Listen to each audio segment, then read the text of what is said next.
वडोदरा के मकरपुरा के green park society में चोरों के एक गिरोह ने देर रात धावा बोल दिया। जानकारी के अनुसार सोसाइटी के एक साथ 5 मकानों के ताले तोड़कर चोरी की वारदात को अंजाम देने का प्रयास किया गया। बताया जा रहा है कि करीब 5 चोरों का गिरोह SRP ग्रुप 9 की दीवार फांदकर सोसाइटी में दाखिल हुआ। पूरी घटना सोसाइटी में लगे CCTV कैमरों में कैद हो गई है, जिसके आधार पर पुलिस आरोपियों की पहचान और तलाश में जुट गई है। घटना के बाद सोसाइटी के रहवासियों में भय का माहौल है। स्थानीय लोगों ने सुरक्षा व्यवस्था को लेकर भी चिंता जताई है।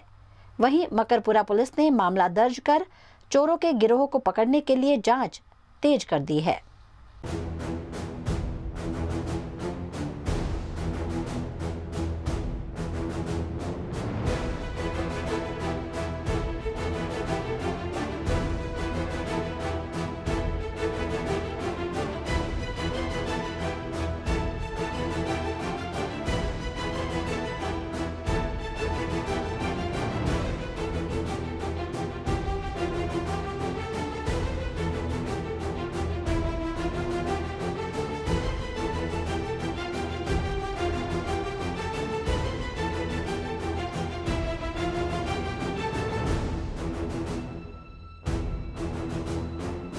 હું ગ્રીન પાર્ક સોસાયટીનો પ્રમુખ છું। મારા સાથે ઉભેલા છે રવિન્દ્ર કુલકર્ણી છે, એ સેક્રેટરી છે।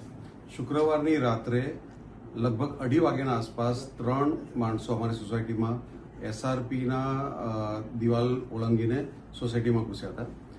સોસાયટીમાં આવ્યા પછી લગભગ 3 થી 4 ઘરમાં રેકી કરી અને 1 કલાક સોસાયટીના અંદર નીકળ્યા પછી એ સુસંગની દિવાલ ઓળંગીને એ લોકો ભાગી ગયા।